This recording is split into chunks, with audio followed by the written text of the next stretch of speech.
palubog na ba Mobile Legend? That's the biggest question right now, guys. Para sa akin, andun na tayo. Palubog na daw yung ML. Sabi ni Doggy. Nandun na tayo. Siguro, oo. 'Di ba? Nawala na ng mga viewers. Ang laki talaga ng ang laki talaga ng impact nung nabawasan yung mga content creators sa ML. Lalong-lalo na yung malalaking content creator, yung mga streamers like Wrecker. Yan, si Doggy, nagla-live pa din naman siya ng ML pero hindi siya ganun ka-active. At syempre, nawala ng hype yung ML kaya hindi na masyado maingay yung ML sa Facebook. Yung mga malalaking streamer tsaka content creator ng ML, hindi na sila nag-stream, hindi na sila nag-hype dahil nga dun sa nawala na sila ng Facebook partnership, nawala na din sila ng Moonton partnership kaya hindi na din sila nag-stream. Isang factor yon. Ako consistent naman ako nagpapahype ng ML eh. Araw-araw tayo may content. Yun nga lang, hindi na tayo nagla-live dahil nga dun sa mga rason. Wala nang Facebook partnership, wala nang Moonton partnership, kaya hindi na din ako nagla-live. Pero, syempre, gumagawa pa din ako ng mga content ng ML dahil nga dun sa mga meron ako mga followers na nag-aabang sa mga content ko, 'di ba? Ano lang 'yun, yung mga content ko ngayon for the lang 'yun eh. Para lang 'yan sa mga followers ko na nag-aantay ng content natin. Kaya andito pa din ako sa ML, hindi pa din ako bumibitaw, gumagawa pa din naman ako ng mga contents ng ML. Hindi ako bibitaw sa ML kasi alam ko na meron diyan kahit isa, dalawa, tatlo na nag-aabang sa mga content ko sa ML, nag-aabang sa Selena ko, sa Harley, di ba? Kaya gumagawa pa din naman ako. I think ang pwede na lang nila ayusin dito is yung matchmaking sa RD para ma-less yung toxicity, mag-stay yung mga player. Yep. Mas matagal nga lang yung queuing. Kaso nasa Mythical Immortal ka na eh. Pag in-implement nila sa Mythical Immortal, ibig sabihin, alam mo yun, may gusto kang patunayan. Ito pagdating sa matchmaking, sobrang pangit, hindi naman sa pangit, sobrang hindi ko talaga gusto yung matchmaking ngayon. Kasi pag nasa kahit nasa ka lang eh, nasa Mythical Honor ka lang, meron kang makakampi na trio, tapos nagsosolo ka lang. Sobrang pangit, sobrang disadvantage yun para sa akin, dahil nga, kunwari tol, yung kakampi yung trio, sabihin na natin meron silang comms. Syempre, yung kalabang trio tol, meron din comms pare. Yung solo ka, pati, di ba kunyari, solo ako, tapos core user ako. GG ako pre, palagi akong dadalawan sa palagi akong i-invade kasi nga may comms sila, may trio sila. Dito lang ako sa ML nakakita ng ganun. Sa lahat ng MOBA, mapa PC or mobile tol, nilalaro ko. Never pa ako naka-encounter na trio na kalaban na nagsosolo lang ako. Pwede pa yung duo eh. 'Di ba? Meron kang dalawang duo, pwede pa. 'Di ba? Kalaban dalawang duo, pwede pa, pero trio tol. Ayan eh. Ayun yung first reason natin kung bakit ganun si Mobile Legends. Pag solo player ka, kagaya ko, sobrang pangit talaga ng matchmaking. Kailangan mo talaga mag 5-man. Kailangan mo talaga gumawa ng maghanap ng kakampi. Kailangan mo talaga maghanap ng kakampi kasi sobrang GG talaga yung yung matchmaking kasi yun nga. Solo ka tapos kalaban mo trio. I think hindi masyadong nakinig si Mobile Legends sa community at that point. Dogs, bakit ang tagal ng queue? Malalaos na ba yung Mobile Legend? Ano nangyayari, Dogs? Ito, matagal yung queue pag Mythical Honor ka na. Binago to, nakita to sa kung nagbabasa kayo sa patch pre. Sinabi doon, pag Mythical Honor ka na, hindi ka na mamamatch sa Mythic. Mythical Honor, pataas na yung matchmaking mo, hindi ka na makakampi sa Mythic. Depende pa din yun kung meron kang ka-party na Mythic, makakampi ka sa Mythic. Pero kung solo ka lang or Mythical Honor kayo pataas, tol, hindi ka na makakampi sa Mythic, tol. Kaya medyo matagal yung queuing. Siguro maliit yung Mythical Honor pataas. Diba? Siguro lahat, hindi maka-Mythical Honor yung iba. Kaya medyo mabababa yung medyo matagal yung matchmaking sa ML. So guys, explain ko sa inyo what is happening right now, okay? Napanood niyo yung video ko last time, nagtanong ako, nag-social experiment ako sa mga taong nandun ako sa mall, pumunta ako, nausap ko sila, nagmo-Mobile Legend pa ba sila? Okay, ang sabi nila sa akin, yung iba, hindi na, pumapasok na school. Isa din yun eh. Nung pandemic kasi, guys, yung mga kabataan talaga online class. Habang nag-o-online class, nag-ML, 'di ba? Or habang nag-o-online class, nanonood ng mga streamers sa Mobile Legends. Sobra talagang madaming viewers nung pandemya, nung nasa bahay pa lahat. Sobrang daming players talaga at sobrang daming nanonood. Walang bawal lumabas eh. Anong gagawin mo? Syempre manunood ka sa social media. Wala na ng time yung iba. Lumipat na ng game, lumipat na CODM, Farlight, yun. So, palubog na ba Mobile Legends? That's the biggest question right now, guys. Para sa akin, andun na tayo. Okay. Padating na tayo dun. Hindi na siya lumilipad eh.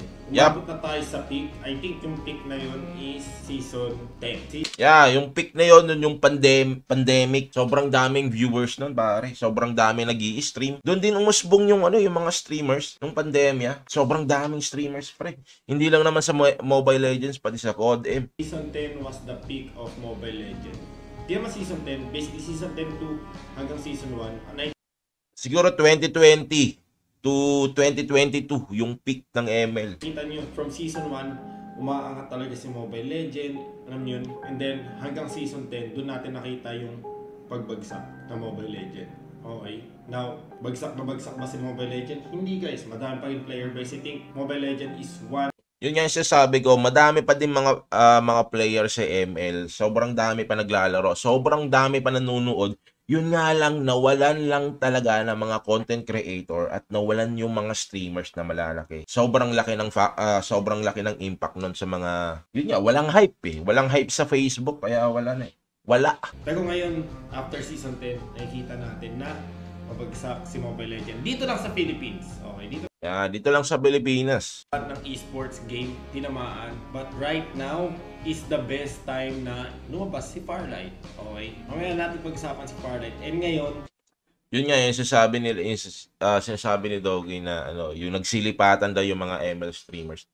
Hindi naman siya nagsilipatan, tol. Nag-try lang, 'di ba? Opportunity yung opportunity yung Farlight 'di ba? Pinaprayo ni Farlight yung mga content creator pati yung community, pare. 'Di ba? Meron silang program yung Farlight na same lang din sa ML. Yung pinagkaibahan nga lang, tol, sa Farlight kasi yung Farlight, meron siyang cash reward, meron siyang pera sa mga malalaking content creator, pre. Meron bang content creator na ayaw doon? Yung pagiging streamer or content creator, guys, isa tong trabaho, okay? Isa tong trabaho. Trabaho namin to. Kung mayroong mga games dyan na maganda at magkakaroon ka ng pera, tol, bakit hindi, tol? Itatry lang naman eh. Hindi naman ako lilipat, guys, sa Farlight. Maglalaro pa din naman ako ng ML. At the same time, maglalaro din ako ng Farlight. Gagawa din ako ng mga content sa Farlight. At syempre, gagawa din ako ng content sa ML. Bali, dalawa na yung games na gagawan ko ng content. Yun lang naman yun eh. Hindi naman tayo lilipat totally dun sa Farlight kasi syempre meron pa din nag-aabang na mga tao, 'di ba? Alam ko meron nag-aabang sa mga followers ko, sa mga content ko sa Mobile Legends, kaya hindi ko iiwan yung ML, guys. Yung mga tao, yung iba nagmo-Mobile Legend lumilipat kay Farlight. Yung iba nagmo-Mobile Legend lumilipat kay CODM. Alam niyo yun? What happened? What happened nga ba? Okay, bibigyan ko kayo ng magandang clarification dyan or para maunawaan kayo. Real talk lang to real. Yun nga, nawala ng partnership sa kay Munton. Isa na doon sa mga malalaking content creator to. Talk lang to. And I think lahat ng content creator mag-agree sa akin dito. Yep. Okay? Alam naman natin yan na kung ano pinagdadaanan nyo, pinagdadaanan ko din. Isa sa mga rason bakit humihina ngayon si Mobile Legend, okay?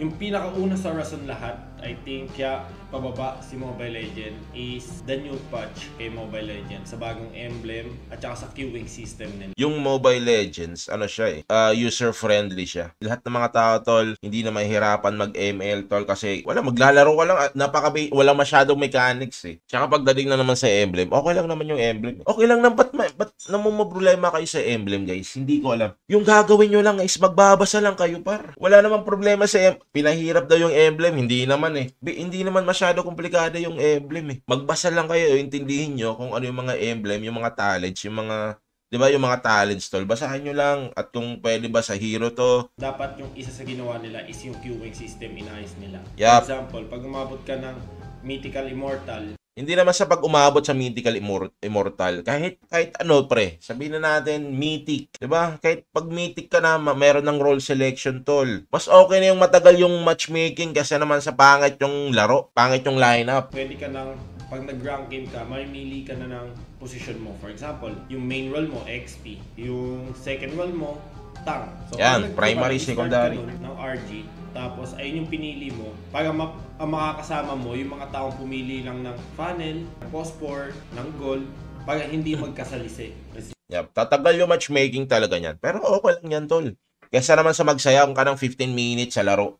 tapos pangit lineup. Second is hanggang ngayon, 6 bans pa rin tayo kay Mobile Legends.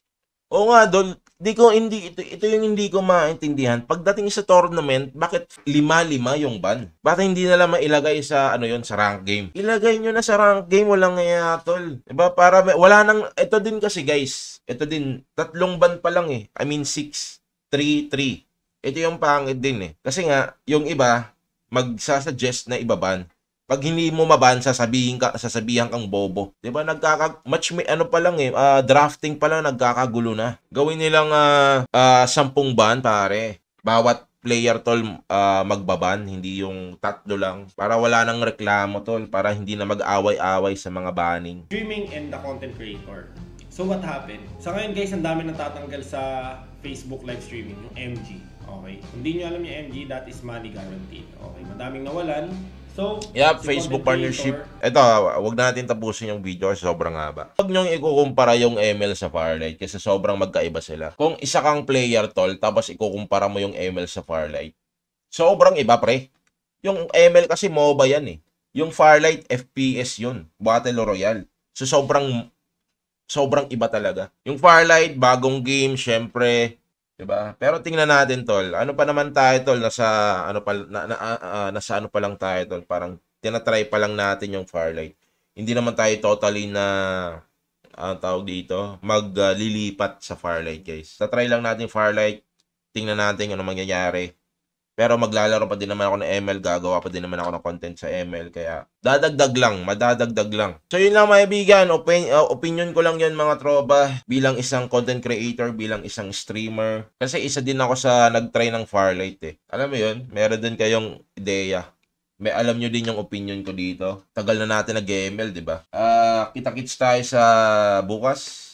Tingnan natin ano mangyayari. Maraming salamat sa panonood. Ito nga po pala si Echo, ang hindi magaling pero pinakamalakas mag-ML.